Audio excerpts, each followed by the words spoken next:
Hello my dear students, कैसे हैं आप सभी का स्वागत है आज की इस बहुत ही शानदार एनसीईआरटी सीरीज में। जैसा कि आप सभी को पता है कि हम लोग अभी चर्चा कर रहे हैं क्लास 7 एनसीईआरटी की, जो आज हम लोग क्लास 7 की 7वें अध्याय की चर्चा करने वाले हैं। तो चलिए, सभी लोग जो नए होंगे चैनल को सब्सक्राइब कर देंगे, और जो अभी देख रहे हैं वीडियो को क्या करिए, फटाफट जरा लाइक कर दीजिए और दोस्तों को शेयर कर दीजिए। ठीक है, जो अभी देख रहे हैं वो भी ध्यान देंगे, और जो बाद में रिकॉर्डेड इसे देख लेंगे वो भी ध्यान देंगे। दोनों को ध्यान दीजिए। सारे लोग नोट्स इसका बाकायदा बनाते चलिए, और जिनको इसका नोट्स चाहिए तो हमारे टेलीग्राम चैनल से जुड़ जाइए या फिर हमारा एप्लीकेशन से जुड़ जाइए। नीचे आपको लिंक प्रोवाइड कर दिया गया है। ठीक है, चलिए शुरुआत करते हैं। क्लास 7 की अगर बात करें तो यहाँ पर हम लोग पहले पर्यावरण हम लोग पढ़ चुके हैं। अध्याय 1 से लेकर 6 तक हम लोग इसका अध्ययन कर चुके हैं। आज हम लोग 7वां चैप्टर पढ़ रहे हैं, जिसका नाम है मानवीय पर्यावरण, बस्तियां, परिवहन एवं संचार। ठीक है, तो क्या क्या है, तो सर आज हम लोग मानवीय पर्यावरण, बस्तियां, परिवहन एवं संचार के बारे में अध्ययन कर रहे हैं। ठीक है, तो चलिए, जितने लोग लाइव हैं सभी लोग जरा वीडियो को जरा एक बार शेयर कर दिएगा धमाके से, और वीडियो को जो लाइक नहीं किया अभी तक थोड़ा लाइक कर दीजिएगा। चलिए शुरुआत करते हैं 7वां चैप्टर का। पहले पेज की ओर आगे बढ़ेंगे, रुख करते हैं और ध्यान से पढ़ेंगे। क्या कहता है, कहता है इस चैप्टर का नाम है मानवीय पर्यावरण। तो मानवीय पर्यावरण में क्या क्या आता है, बस्ती आती है, तो कितने प्रकार की बस्तियां होती है, परिवहन क्या होता है, संचार क्या होता है। और जो लोग CTET और STET की तैयारी करते हैं वो लोग भी इसको ध्यान से पढ़ लेंगे, उनके लिए भी ये काफी कामगार होने वाला है। कहता है क्या, बस्तियां अस्थाई या अस्थाई हो सकती है। बस्तियां जो होती है या तो वो अस्थाई रूप से रहती है या फिर वो अस्थाई होती है। तो प्रश्न आएगा कि कहता है जो बस्तियां कुछ समय के लिए बनाई जाती है उन्हें अस्थाई कहा जाता है। यानी वैसी बस्तियां, आपको लग रहा हो सर कितना बच्चा वाला क्वेश्चन। हाँ, तो क्लास 7 में बच्चे ही होते हैं, लेकिन यहां से प्रश्न आते हैं तो फिर हम लोग को बच्चा बनकर पढ़ना पड़ेगा। ठीक है, कि क्या, तो कहते हैं जो बस्तियां कुछ समय के लिए बनाई जाती है वो अस्थाई बस्तियां कहलाती है। लेकिन कहते हैं घने जंगलों, गर्म एवं ठंडे रेगिस्तानों तथा पर्वतों के निवासी अक्सर अस्थाई बस्तियों में निवास करते हैं। ध्यान दीजिएगा, तो क्या क्या बात है कि अस्थाई बस्तियों में कौन कौन से लोग निवास करते हैं, ये प्रश्न आ जाएगा कि अस्थाई बस्तियों में कौन कौन से लोग निवास करते हैं। तो बोलेंगे कि जो लोग घने जंगल में जाते हैं, जो गर्म एवं ठंडे रेगिस्तानों में रहते हैं, जो पर्वतों के लिए जाते हैं, उनके निवासी कैसे, तो अक्सर जो है अस्थाई बस्तियों का निवास में रहते हैं। अब जैसे कोई जंगल गया है तो क्या वहां पे परमानेंट घर बनाएगा, क्या नहीं। कोई पर्वत पे चढ़ाई कर रहा है तो क्या वो परमानेंट घर बनाएगा, नहीं। वो घूमने गया है, टहलने गया है, कुछ समय के लिए समय बिताने गया है, एकांत में समय बिताने गया है। तो वैसे लोग अस्थाई बस्तियों का निर्माण करते हैं। और उनका भोजन कैसे होता है, कहते हैं वे आखेट, संग्रहण और स्थानांतरित कृषि एवं ऋतु प्रवास करते हैं। सर ये ऋतु प्रवास क्या होता है, तो सर ऋतु प्रवास का विस्तार से इन्होंने डेफिनेशन दे रखा है कि ऋतु प्रवास क्या होता है, जरा समझिए। कहता है कि जो लोग पर्वत पे जाते हैं, जंगल में रहते हैं, है ना, तो उन लोग का क्या करते हैं, उन लोग का जो होता है वे आखेट करेंगे। क्या करेंगे, आखेट के माध्यम से अपना भोजन, मतलब पशु पक्षी को, मतलब मारूर पहले के जमाने की बात हो रहा है, खाते थे। ठीक है, संग्रहण यानी फल, कल, मुंद को क्या करते थे, संग्रह करते थे, और एक जगह से दूसरी जगह स्थानांतरित कृषि, जिसे हम झूमिंग कृषि कहते हैं ना, इसे बोलते हैं क्या, झूमिंग कृषि। इसी का नाम अलग अलग, स्थानांतरित कृषि का नाम अलग अलग जगह पर अलग अलग रखा जाता है। हम लोग आगे इसके बारे में और पढ़ेंगे। ठीक है, और एवं ऋतु प्रवास करते हैं। सर ऋतु प्रवास क्या होता है, तो कहेंगे लोगों के मौसमी आवागमन को ऋतु प्रवास कहते हैं। सिंपल सा हो गया। तो सर ये ऋतु प्रवास क्या होता है, जैसे अगर ठंडी है तो कहीं अन्य जगह चले गए, गर्मी आई तो कहीं अन्य जगह चले गए, है ना, बरसात में किसी दूसरे जगह चले गए, तो इसे कहते हैं ऋतु प्रवास। यानी मौसम के अकॉर्डिंग मेरा प्रवास होगा। अगर मान लो कि मैं हिमाचल में हूँ, ठीक है, बहुत ठंडी हिमाचल कुली, है ना, मनाली बहुत ठंडी है, तो फिर क्या हुआ, ठंडे के दिन में हम चले आए राजस्थान, है ना, या चले आए, चलो थोड़ा सा मध्य भारत में चले गए कि चलो इधर बीच बीच में रहेंगे, ठंडा ना गर्मी लगेगा, मीडियम लगेगा, है ना। गर्मी का सीन है तो चले गए हम कुल्लू मनाली, है ना, चले गए जम्मू कश्मीर, चले गए हिमाचल प्रदेश, तो गर्मी में ठंडा जगह चले गए, है ना। बरसात में तो सर बरसात में हम नहीं जाएंगे, उधर कोसी है, कोसी हम लोग को दहा देगा, तो कहाँ चलेंगे, थोड़ा रूखे सीखे जगह चलेंगे, थोड़ा राजस्थान का दर्शन कर लेंगे, रेगिस्तान का दर्शन कर लेंगे, तो बरसात की बात अलग होगी। इसे कहते हैं इसे ऋतु प्रवास कहते हैं। जो लोग पशु पालते हैं वे मौसम में परिवर्तन के अनुसार नए चारागाह की खोज में निकल जाते हैं।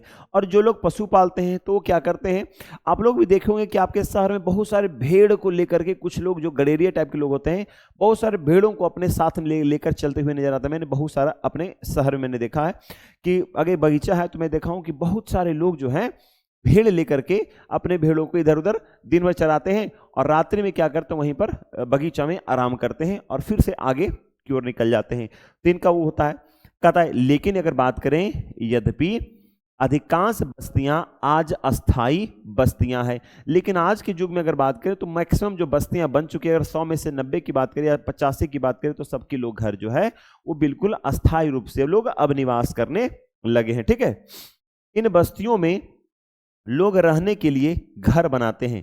अब लोग क्या बनाते हैं, तो अब बस्तियां तो बस रही है, तो पहले अस्थाई, इसलिए पहले देखते थे मिट्टी का घर होता था, झोपड़ी का घर होता कि कभी भी कहीं भी इसे बना सकते थे, इसलिए लोग अब घर का निर्माण करते हैं। अब इसको थोड़ा समझ लेते हैं, ये हमारे एनसीईआरटी के द्वारा लिखा गया कुछ अच्छे अच्छे शब्द हैं। कहता है वह स्थान जहां भवन अथवा बस्तियां विकसित होती है उसे बसाव स्थान कहते हैं। अगर कोई पूछे कि बताओ भाई साहब कि बसाव स्थान क्या होता है, तो क्या बोलेंगे, वह स्थान जो भवन अथवा बस्तियां जहां विकसित होती है, यानी वे स्थान या वे जगह जहां पर भवन या बस्तियों का निर्माण होता है या वहां पर विकसित होता है, वहां पर निर्माण होता है, वहां पर लोग आकर बसते हैं, उस जगह को क्या, तो सर उस जगह को बसाव स्थान कहते हैं। कहता है क्या सर, आदर्श बसाव यानी एक मीडियम ऑनेस्ट वाला आधा है ना, आदर्श बसाव स्थान के चयन के लिए प्राकृतिक दशाएं क्या क्या है।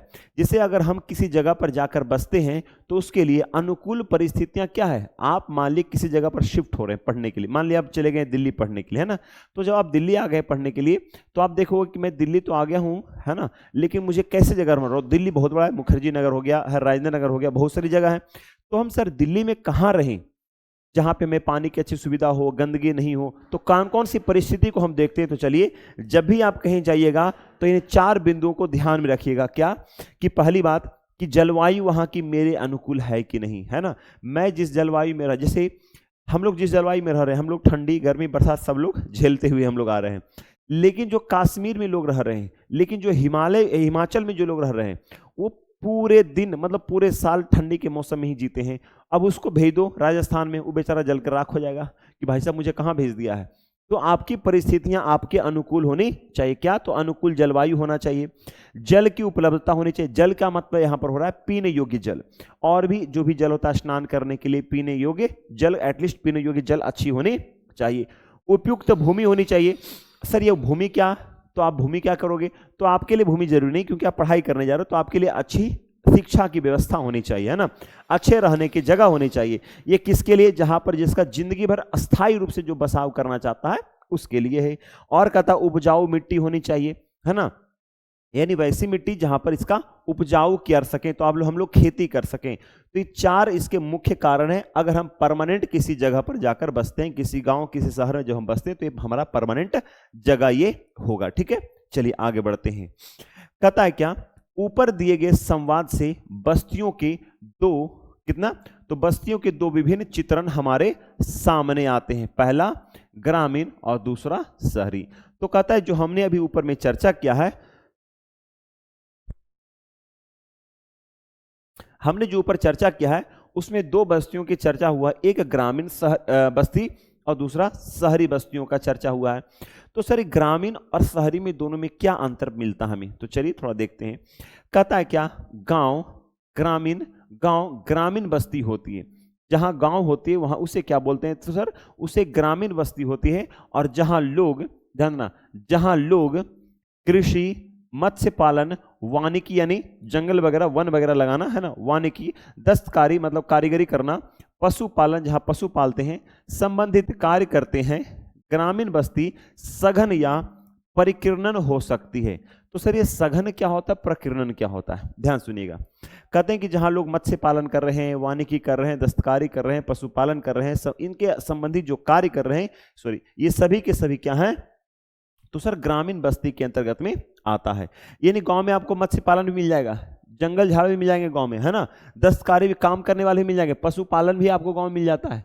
लेकिन तो इसे क्या कहते हैं, तो सर इसे ग्रामीण बस्ती कहते हैं। एक बात बताइए सर, क्या सर ग्रामीण बस्ती कैसे होते हैं, तो बोलेंगे सर ग्रामीण बस्ती सघन भी होते हैं, और सर कैसे, तो बोलेंगे प्रकीर्णन भी होते हैं। कैसे, प्रकीर्ण भी होते हैं।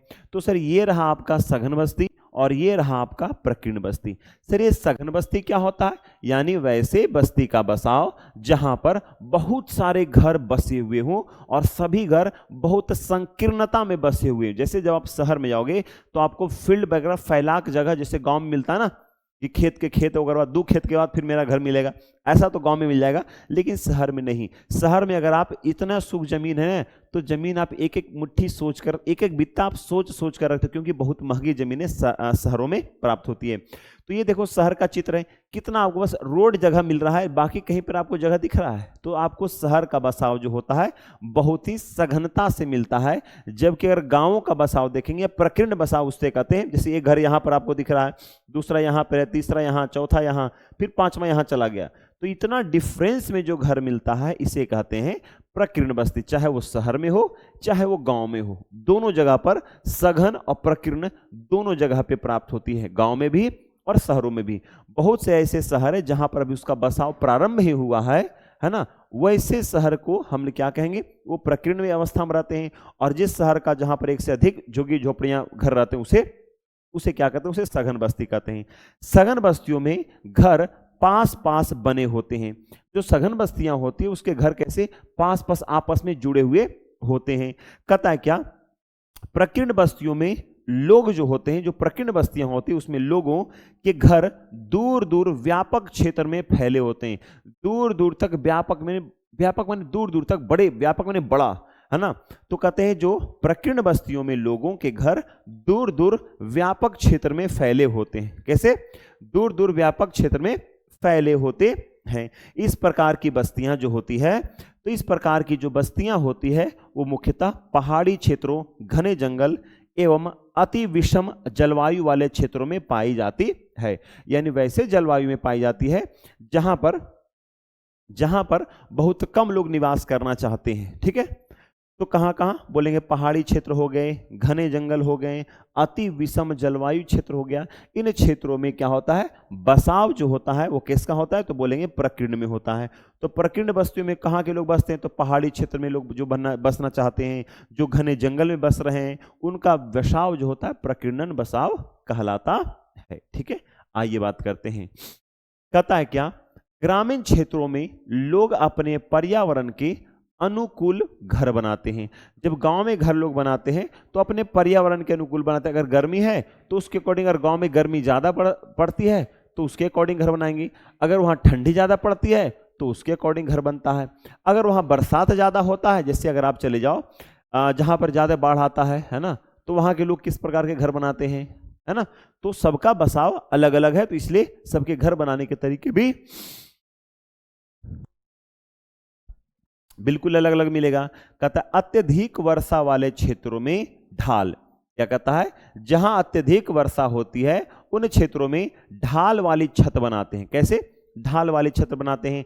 जैसे जब अत्यधिक वर्षा होगी तो इस प्रकार से छत बनाते हैं, ताकि कारण क्या है कि यहां से जब बारिश हो रही है, जब बारिश हुई तो क्या हो, वो पानी नीचे चला जाए। कहां, पानी नीचे चली जाती है। इसीलिए क्या,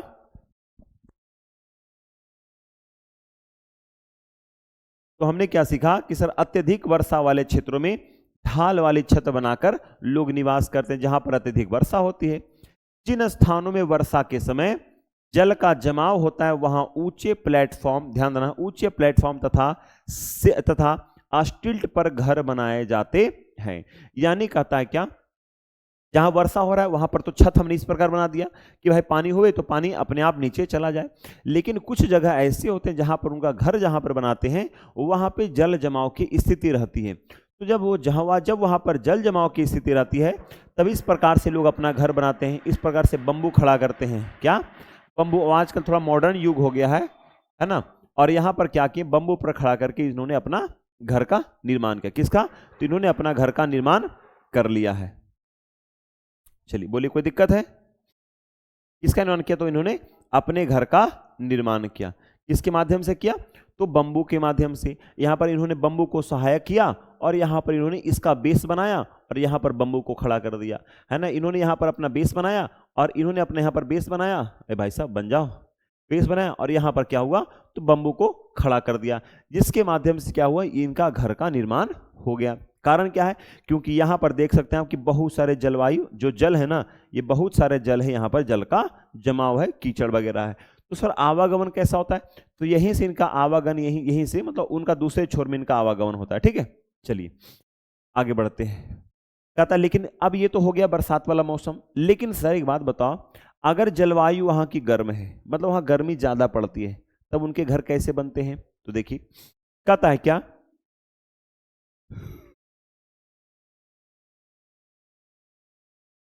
जिनके जलवायु गर्म होते हैं तो क्या बनते हैं? गर्म जलवायु वाले क्षेत्रों में मिट्टी की, ध्यान देना, मिट्टी की मोटी दीवार वाले घर पाए जाते हैं। किसके? तो मिट्टी की मोटी दीवार वाले घर पाए जाते हैं। कहां? जहां पर गर्मी ज्यादा पड़ती है। अगर मिट्टी की जब मोटी दीवार होगी तो जब सूर्य की जब रोशनी जब पड़ेगी तो सूर्य की रोशनी को अवशोषित करने में उसको बहुत समय लगेगा और वो गर्म बहुत देरी में होगा, तब तक तो सूर्य ढल जाएगा, है ना। जिनकी छतें फूस की बनी होती है और मिट्टी की मोटी मोटी दीवारें रहेगी और छत कैसा रहेगा? तो छत फूस का रहेगा। कारण क्या है? स्थानीय सामग्री जैसे, और स्थानीय सामग्री का इस्तेमाल करते हैं जैसे कि इसका पत्थर का पंख, यानी वहां पर कीचड़ रहेगा, चिकनी मिट्टी रहेगी, तृण आदि का उपयोग कर घर बनाने में किया जाता है। ठीक है, तो पत्थर का प्रयोग करेंगे, पंख का प्रयोग करेंगे, चिकनी मिट्टी का प्रयोग करेंगे और तृण का प्रयोग करते हैं।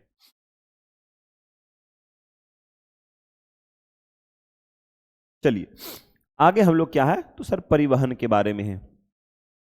परिवहन में क्या है सर? तो आइए, कहता है परिवहन लोगों के, कहता है सर परिवहन जो है, परिवहन लोगों एवं सामान के आवागमन के साधन होते हैं। परिवहन क्या होता है? अच्छा यहीं पर पढ़ लेते हैं, ठीक है, दोनों जगह एडजस्ट हो गया क्या? अच्छा ठीक है, तो बोलेंगे सर परिवहन क्या है? तो बोलेंगे सर परिवहन क्या? तो बोलेंगे सर परिवहन जो है वो लोगों एवं सामान के आवागमन के साधन होते हैं। परिवहन क्या है? तो बोलेंगे लोगों एवं सामान के आवागमन के साधन होते हैं। कहता है पुराने समय में अधिक दूरी की यात्रा करने में अत्यधिक समय लगता था। उस समय लोग पैदल चलते थे। जब पुराने समय की अगर बात करें तो उस समय जो यात्रा करने में बहुत समय लगता था, जिसके कारण लोग पैदल चलते थे। और सामान ढोने के लिए पशुओं का उपयोग करते थे। तो बताइए पैदल तो आप चल रहे हो, है ना, यात्रा कैसे करो? पैदल।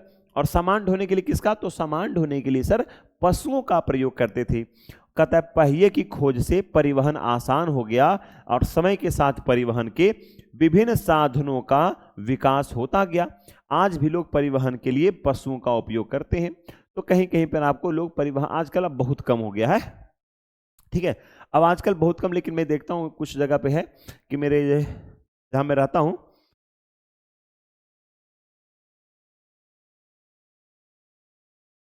देखिए ये आपका घोड़ा दिख रहा है ना, ये क्या आपको घोड़ा दिख रहा है? ये जो घोड़ा दिख रहा है आपको भाई साहब, ये घोड़ा क्या कर रहा है? आपको तांगा चला रहा है। क्या है? तांगा है, या इसी को लोग कहते हैं टमटम। क्या कहते हैं? टमटम, है ना, दूसरे डिजाइन से वो बनता है टमटम। तो तांगा चला रहा है और ये घोड़ा क्या कर रहा है? तो खींच रहा है। तो यातायात के साधन के रूप में घोड़ा गाड़ी का प्रयोग करते हैं, बैलगाड़ी का प्रयोग करते हैं, है ना।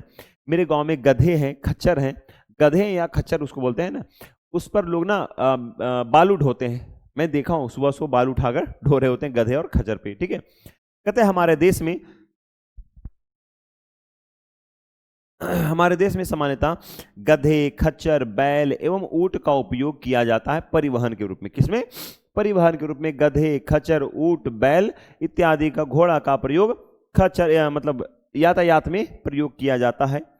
वहीं अगर बात करें दक्षिण अफ्रीका के एंडीज पर्वत के क्षेत्र में लामा का उपयोग इसी तरह से होता है। तो क्वेश्चन अच्छा है कि सर किसका? तो मैंने बोला कि सर दक्षिण अफ्रीका में। कहां पे? तो बोलेंगे सर दक्षिण अफ्रीका के एंडीज पर्वत के क्षेत्र में लामा का उपयोग होता है। किस रूप में? तो परिवहन के रूप में। जिस प्रकार गधे, खच्चर, बैल, ऊंट का उपयोग होता है, उसी प्रकार से हमारे देश में, उसी प्रकार से दक्षिण अफ्रीका के एंडीज पर्वत वाले क्षेत्र में लामा का उपयोग उसे परिवहन के रूप में किया जाता है। और अगर बात करें इसी तरह से, जैसे तिब्बत में याक का उपयोग होता है। कहाँ? दक्षिण अमेरिका के कहाँ पे? तो बोलेंगे सर दक्षिण अफ्रीका,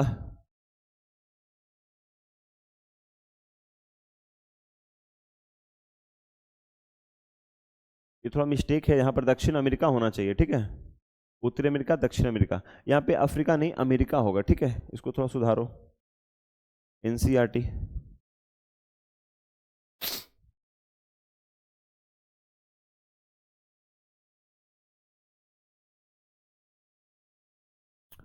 मैं क्या लिख रहा हूँ? अमेरिका, ठीक है। दक्षिण अमेरिका के एंडीज पर्वत के क्षेत्र में लामा का, इसका तो लामा का उपयोग इसी तरह से होता है। जैसे कैसे? तो बोलेंगे सर जैसे तिब्बत में याक का उपयोग होता है। प्रारंभ में अन्य देशों के व्यापारियों को भारत पहुंचने में अनेक महीने लग जाते थे, समुद्री मार्ग से या फिर थलीय मार्ग से। लेकिन कहता है हवाई यात्रा ने परिवहन को द्रुत बना दिया। यानी अगर आप हवाई जहाज से यात्रा करते हैं तो बहुत तेजी से आप लोग घर पहुंच जाते कहीं पे भी, है ना। कहता है आज भारत से यूरोप यात्रा करने में केवल 6 से 8 घंटे का समय लगता है। इसी प्रकार परिवहन आधुनिक साधन में समय और ऊर्जा की बचत करता है। परिवहन क्या कर रहा है? आधुनिक जो परिवहन बने हुए हैं वो क्या करते हैं? तो हमारे जीवन में समय और ऊर्जा की बचत करते हैं। किसकी? तो बोलेंगे सर समय और ऊर्जा की बचत करते हैं। आइए थोड़ा कुछ इंपॉर्टेंट बिंदु है। कहता है क्या? परिवहन के 4 मुख्य साधन है। कौन कौन? सड़क मार्ग, रेल मार्ग, जल मार्ग एवं वायु मार्ग। ये 4 साधन हैं किसके? तो परिवहन के मुख्य रूप से 4 साधन हैं। कौन कौन? सड़क मार्ग, रेल मार्ग, जल मार्ग और वायु मार्ग। आइए चर्चा करते हैं किसकी? तो सड़क मार्ग की चर्चा करते हैं। कहता है कम दूरी यातायात के सबसे अधिक उपयोग किए जाने वाले मार्ग को सड़क मार्ग है। अगर आप कम डिस्टेंस में यात्रा कर रहे हैं तो सड़क आपके लिए सबसे बेहतर साधन हो सकता है। अगर आप घंटे भर की यात्रा करें तो ट्रेन पकड़ना उचित नहीं है ना, फटाफट बस से निकल जाओ। उतना देर तो आपको ट्रेन ये लेट हो जाता है उतना देर, है ना। कहता है सड़कें पक्की एवं कच्ची हो सकती है। सड़कें या तो पक्की हो सकती है या तो कच्ची। ये रही आपकी पक्की सड़कें और ये रही आपकी कच्ची सड़कें। हालांकि पक्की सड़कों से ज़्यादा गांव का मजा आता था कच्ची सड़कों में, जहां पर धूल होते थे और धूल में खेलने का मजा और लेटने का मजा ही कुछ और था। गंदे में जाते थे और डर से रात्रि शाम के समय में फिर चापाकल पर, है ना, चापाकल पे डरे हुए स्नान करते थे और हम लोग कहते थे खेलने के लिए गए हुए, ठीक है। इसका जिंदगी का मजा ही आनंददायक अलग ही होता था, ठीक है। मैदानी क्षेत्रों में सड़कों का घना जाल बिछा हुआ है। मरुस्थल, वन, ऊंचे पर्वत जैसे स्थानों पर भी सड़कें बनी हुई है। यानी आजकल सड़कें हर जगह बन रही, चाहे वो ऊंचे पर्वत हो या पठार हो, कहीं पर भी सड़कें आजकल बनाई जा रही है। आगे कहता है हिमालय पर्वत पर मनाली लेह राजमार्ग विश्व की सबसे ऊंचे सड़क मार्गों में से एक है। बहुत इंपॉर्टेंट, इसको नोट कर लीजिए कि अभी तक का सबसे इंपॉर्टेंट यही लाइन लिखा हुआ है, ठीक है, याद रखना कि हिमालय पर्वत पर, इससे पहले मैंने आपको 2-3 बातें बताया था, एक दक्षिण अमेरिका की बात और दूसरा तिब्बत का बात। तिब्बत में याक और दक्षिण अमेरिका में लामा, ठीक है। 1 मिनट होल्ड करो।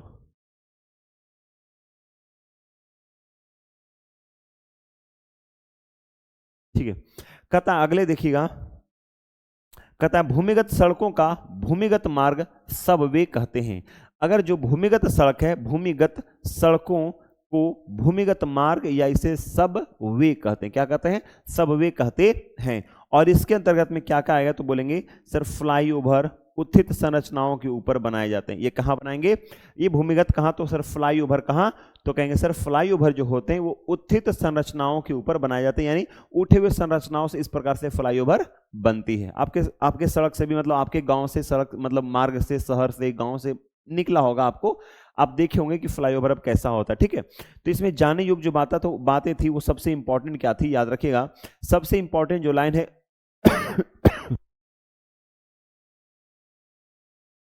ये लाइन काफी इंपॉर्टेंट, जो काफी महत्वपूर्ण रखता है, ठीक है। आइए थोड़ी सी चर्चा करते हैं। भारत में हाँ, ये भी लाइन बहुत इंपॉर्टेंट है, इसको ध्यान रखना, एग्जाम में बहुत बार ये वाला लाइन पूछा हुआ है। भारत में अनेक राष्ट्रीय एवं राज्य राजमार्ग है, अनेक राष्ट्रीय एवं राज्य राजमार्ग है। भारत में एक्सप्रेसवे का निर्माण नवीनतम है, मतलब ये हाल ही में एक्सप्रेसवे का निर्माण वगैरह होना शुरू किया, अब बहुत आगे चल रहा है इसमें, यूपी हमारा बहुत आगे चल रहा है, ठीक है। कहता है क्या, स्वर्ण चतुर्भुजी महामार्ग, स्वर्ण चतुर्भुज महामार्ग कौन कौन इसके अंतर्गत शहर आते हैं, बोलेंगे सर पहले दिल्ली, मुंबई, चेन्नई और कोलकाता, 4 राज्य इसमें जुड़े हुए हैं। ये स्वर्णिम चतुर्भुज, यहां पर लिख रहा है स्वर्ण, हो सकता है स्वर्णिम चतुर्भुज आपके क्वेश्चन एग्जाम में आया हुआ था। स्वर्णिम चतुर्भुज निम्नलिखित में से किन किन मार्गों से, किन किन राज्यों से होकर गुजरती है, तो कहां कहां, सबसे पहले, और क्रमबद्ध देता है, जैसे क्रम है उसी क्रम याद रखना, दिल्ली, दिल्ली से मुंबई, मुंबई से चेन्नई, चेन्नई से कोलकाता, इसी क्रम में याद रखना, कहां, दिल्ली, मुंबई, चेन्नई, कोलकाता, इसी क्रम में ही याद रखना, दूसरा कोई क्रम याद नहीं रखना है। चलिए, क्योंकि एग्जाम में क्या होता है ना, वो क्रम पूछेगा, और क्रम आप याद नहीं क्यों, कि दिल्ली के बाद चेन्नई आ रहा है, कि कोलकाता आ रहा है, कि मुंबई आ रहा है, तो दिल्ली के बाद मुंबई जाएंगे, मुंबई के बाद फिर चेन्नई और फिर कोलकाता, ठीक है ना। चलिए याद रखिएगा। कहता है क्या कि रेल मार्ग के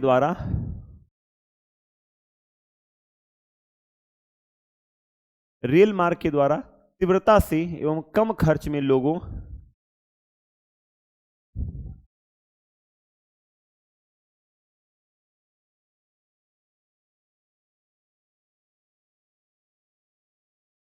चलो इसको देख लो, रेल मार्ग के द्वारा तीव्रता से एवं कम खर्च में लोगों का आवागमन एवं भारी सामान के ढोने का कार्य होता है।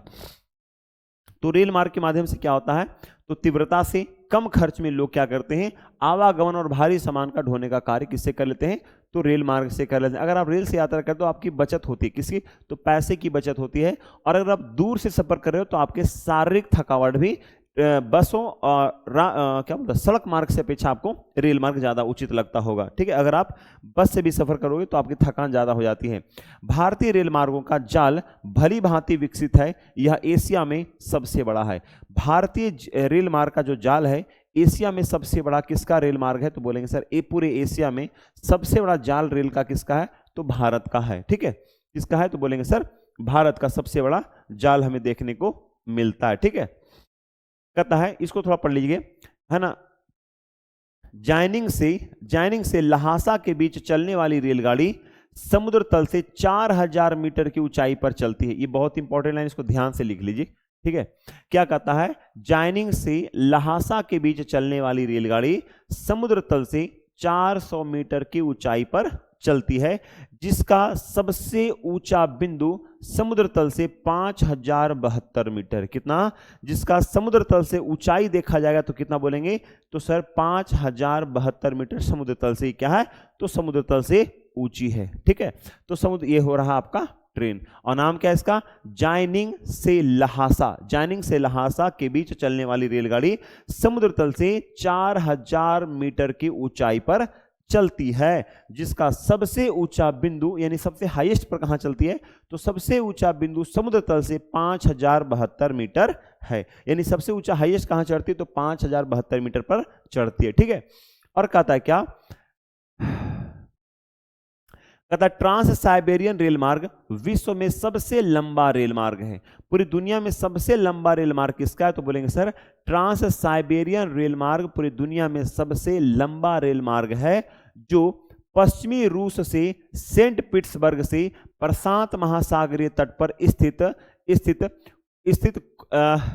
क्लादिवोस्टक, कहाँ, क्लादिवोस्टक तक जाता है। याद रखिएगा कि विश्व में सबसे लंबा रेल मार्ग किसका है, तो बोलेंगे सर ट्रांस साइबेरियन रेल मार्ग पूरी दुनिया में सबसे लंबा रेल मार्ग है, जो कहां, पश्चिम में सेंट पीटर्सबर्ग से होकर प्रशांत महासागरीय तट पर स्थित, कौन है, तो प्रशांत महासागर के तट पर स्थित है, जिसका नाम है व्लादिवोस्टक। क्या नाम है, व्लादिवोस्टक तक सफर यानी यात्रा करता है। तो चलिए देखते हैं, तो यहां से ये ट्रेन यात्रा करती है, कहां से, यहां से ये ट्रेन यात्रा करना प्रारंभ करती है, सेंट पीटर्सबर्ग से यहां आती है, तो बहुत ज्यादा हो गया, देखिए सेंट पीटर्सबर्ग से यात्रा करते हुए, कजान होते हुए, है ना, ट्यूमेनिया, ओमस्क, है ना, यहां से होते हुए कहां, चीता वगैरह होते हुए यहां पर, तो कहां, तो प्रशांत इधर इधर हो गया, तो सॉरी प्रशांत महासागर के नजदीक जो है, तो कौन सा, व्लादिवोस्टक तक सफर करता है। कहां से, तो इतना बड़ा, तो भारत में भी यात्रा कर सकता है अगर उत्तर से दक्षिण पूरा एक ट्रेन को घुमा दे तो। अगर भारत भी, लेकिन ऐसा रिकॉर्ड बनाने से क्या फायदा, अपना ही पॉकेट से खर्चा जाना है ना। मुझे कुछ हाँ पैसा मिलता सरकार को तो फिर करने में इसमें हमें फायदा था। चलिए, पैसा हम लोग कहीं पॉकेट से लगना है। जल मार्ग की ओर देखते हैं। कहता आप पहले पढ़ चुके हैं कि प्रारंभिक समय में परिवहन के लिए जल मार्ग का, प्रारंभिक समय में परिवहन के लिए जल मार्ग का उपयोग किया जाता था। अगर हम सिंधु घाटी सभ्यता में भी जाएं तो वहां पे भी लोग जल मार्ग से, अच्छा बताइए विदेश में कैसे लोग यात्रा करते थे, है ना। पहले नाव तो होता होगा ना, तब तो यात्रा करते होंगे, कुछ तो था, तो पहले नाव था। आप लोग सुने होंगे कि वास्को डी गामा भारत आया था, किस मार्ग से, तो जल मार्ग से आया था, यानी जल का मार्ग पहले सबसे अधिक प्रचलित था। अधिक दूरी में भारी एवं बड़े आकार वाले सामानों को ढोने के लिए जल मार्ग सबसे सस्ता साधन होता है। अगर आप जल मार्ग से यात्रा करोगे, कहां से, तो यहां से चले जाओ अमेरिका, है ना, जल मार्ग से, तो आपको सस्ता पड़ेगा। और आपको बहुत सारे सामान है ना, तो ट्रेन से भी ज्यादा सस्ता कौन पड़ेगा, तो जल मार्ग। लेकिन वही थोड़ा समय लेता है, जल मार्ग क्या लेता है, समय। आप समुद्र का नजारा, महासागरों का नजारा देखते हुए चलते हो। जो पहली बार यात्रा करता है इसमें उसे आनंद आता है, लेकिन जो बार बार यात्रा करता है उसे आनंद बिल्कुल भी नहीं आता, उसे एक ही चीज को देख देख के बोर हो जाता है। ठीक है, चलिए आगे देखिएगा। कहता है ये मुख्यतः दो प्रकार के होते हैं, पहला अंतर्देशीय जल मार्ग और दूसरा समुद्री मार्ग। अंतर्देशीय जो अपने देश में ही, देश के अंदर ही यात्रा करते हैं वो अंतर्देशीय हो गया, और समुद्री जल मार्ग जो एक छोर से दूसरे छोर यात्रा करते हैं। ठीक है, जैसे आपको अपने देश, जैसे इतना बड़ा भारत है, इतनी बड़ी बड़ी नदियां हैं, आप उसमें एक जगह से दूसरी जगह यात्रा कर रहे हो नदी मार्ग से, जल मार्ग से, तो वो अंतर्देशीय हो गया। ठीक है, चलिए जरा समझते हैं। कहता नाव्य नदियों और झीलों का उपयोग अंतर्देशीय जलमार्ग के लिए होता है। किसका, नाव्य नदियां और झीलों का जो उपयोग होता है अंतर्देशीय जलमार्ग के लिए होता है। अगर आप कोई साउथ की मूवी देखे होगे ना, तो इस तरह से आपको जहाज नजर आएगा, और जहाज जो है एक छोर से दूसरे छोर पर ले जाते हुए नजर आता है कि इस गांव के लोग को उस गांव में ले जाया जा रहा है, किसके, तो नाव के माध्यम से। इसे अंतर्देशीय जलमार्ग कहते हैं। महत्वपूर्ण अंतर्देशीय जलमार्ग कौन कौन है, तो बोलेंगे सर महत्वपूर्ण अंतर्देशीय जलमार्ग की बात करें तो गंगा ब्रह्मपुत्र नदी तंत्र। कौन सा, गंगा ब्रह्मपुत्र नदी तंत्र क्या है, तो अंतर्देशीय जलमार्ग के उदाहरण के रूप में हम इसे देख सकते हैं। और किसका, तो बोलेंगे सर, और अगर हम बात कर लें तो कह देंगे सर उत्तरी अमेरिका में ग्रेट लेक एवं अफ्रीका में नील नदी। उत्तरी अमेरिका में ग्रेट लेक एवं अफ्रीका में नील नदी, क्या, नील नदी भी अंतर्देशीय जलमार्ग का, वो तो अमेरिका का हो गया ना, अमेरिका का हो गया। ठीक है, आगे कहता है क्या, आगे कहता है समुद्री एवं महासागरीय मार्गों का उपयोग प्रायः व्यापारिक माल एवं सामान को एक देश से दूसरे देश में पहुंचाने के लिए करते हैं। जो समुद्र और महासागर में यात्रा करते हैं उसका मकसद एक ही होता है कि एक माल जो होता है, सामान जो होता है, एक देश से दूसरे देश में एक दूसरे के माल को यानी सामान को ट्रांसफर करते हैं। ये मार्ग पतनों से जुड़े होते हैं, यानी बंदरगाहों से जुड़े होते हैं, यानी बंदरगाह, वहां पर बड़े बड़े बंदरगाह बने, जिस प्रकार से एरोप्लेन को ठहरने के लिए, बस को ठहरने के लिए उसके एक जगह होता है, उसी प्रकार से समुद्री जहाज को ठहरने के लिए उसका एक पतन होता है जिसे बंदरगाह कहते हैं। ठीक है, कहता है विश्व के कुछ महत्वपूर्ण पतन यानी बंदरगाह हैं, वे कौन कौन है, तो विश्व के सबसे कुछ महत्वपूर्ण पतन का, जैसे कहता है एशिया में सिंगापुर एवं मुंबई, उत्तर अमेरिका में न्यूयॉर्क एवं लॉस, है ना, सॉरी एवं लॉस एंजलस, है ना, उत्तर अमेरिका में न्यूयॉर्क एवं लॉस एंजलस। दक्षिण अमेरिका में रियो डी जेनेरियो, ये दक्षिण अमेरिका कहाँ, तो ब्राजील में है, रियो डी जेनेरियो कहाँ, ब्राजील में। ठीक है, अफ्रीका में डरबन एवं केप टाउन, ऑस्ट्रेलिया में सिडनी, यूरोप में लंदन। इतना सारा मुख्य मुख्य मैंने जगह का नाम बताया, याद रखिएगा कि पूछेगा एशिया में कौन कौन से मुख्य बंदरगाह हैं, तो बोलेंगे सिंगापुर और मुंबई। उत्तर अमेरिका में कौन कौन से हैं, तो बोलेंगे न्यूयॉर्क और लॉस एंजलस अमेरिका में। दक्षिण अमेरिका में कौन, तो रियो डी जेनेरियो ब्राजील में है ना। अफ्रीका में डरबन है और केप टाउन है, डरबन और केप टाउन है। ऑस्ट्रेलिया में सिडनी है और यूरोप में लंदन है, जो क्या है, बड़े बड़े बंदरगाह का उदाहरण है। आगे बात करते हैं सर इसमें, तो सर वायु मार्ग क्या है, ये आप देख रहे हैं एक हेलीकॉप्टर है, और ये जो हेलीकॉप्टर है जो कहीं भी, वैसा साधन जो कहीं भी नहीं पहुंच सकता, जैसे रेल भी नहीं पहुंच रहा है, बसें भी नहीं जा रही है, समुद्र पे भी मतलब समुद्र भी तो जहाँ पे पानी रहेगा समुद्र वहीं पे तो शिप चलेगा ना, वो वाला पानी वाला जहाज। तो कौन सा, तो एक ही मार्ग बचता है जिसका नाम है हेलीकॉप्टर, वहीं से उड़ जाए आपको कहीं भी चला जाएगा, है ना।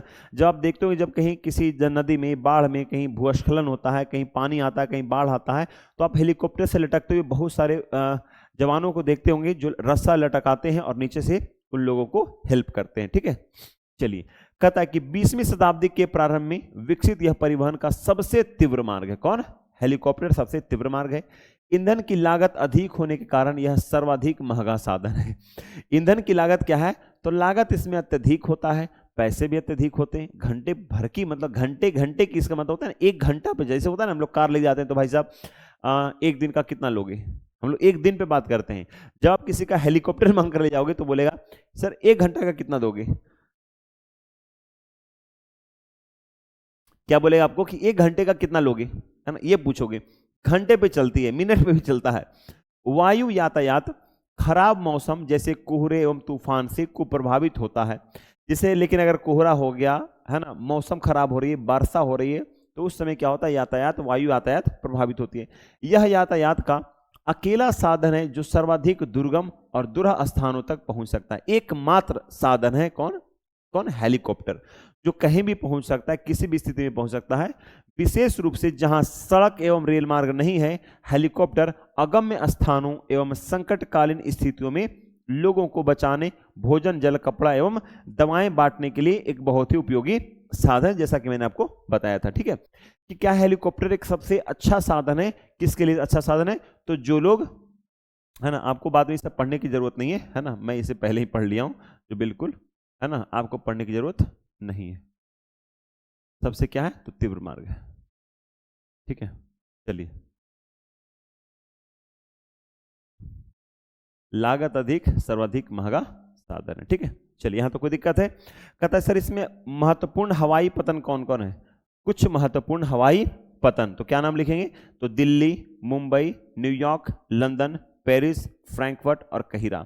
कहिरा ये क्या है, कुछ महत्वपूर्ण क्या है, तो एयरपोर्ट का नाम है, ठीक है, जहां पर वायु यातायात यहां पर होता है।